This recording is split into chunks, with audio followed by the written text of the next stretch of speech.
we have a management team, okay, which meets every week, and in these meetings we also showcase as to what IT is planning to do. And in all these meetings, it's very important that from the business side, a SPOC is appointed. So it's complete ownership from. See, technology will probably provide a platform, provide a solution where which will enable you to do things. But if you want it to work correctly, the way that you want it, without the business support, that's why that's what I'm saying. The CIO needs to also understand business. He can't be a technology guy any longer.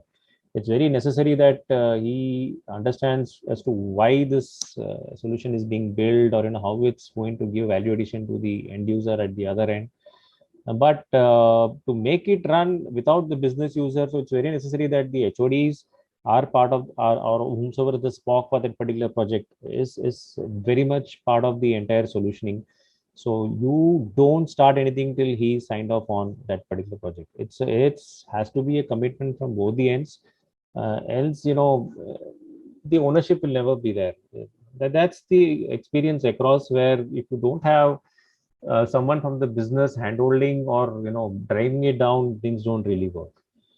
Whether it's any large scale projects like maybe even a CRM, or these are all large scale projects where a lot many users get involved in, correct? And some of these solutions, users always are they have this mindset, or they don't. The change management is the most difficult part. So if you have people from the business side also pushing it across, so for us it's very, very necessary that the business is part of it.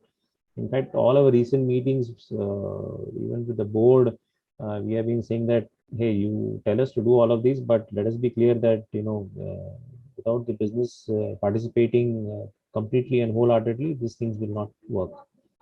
It's very necessary that both of us do it together. So that is somehow, uh, fortunately, I mean, I don't know about other organizations, but at our end, I mean, that is definitely being picked up. So we are kind of lucky that the business also understands. So any requirement that they give us, any going further, and they're also thinking twice before they sign on the paper, because they're equally accountable for the project.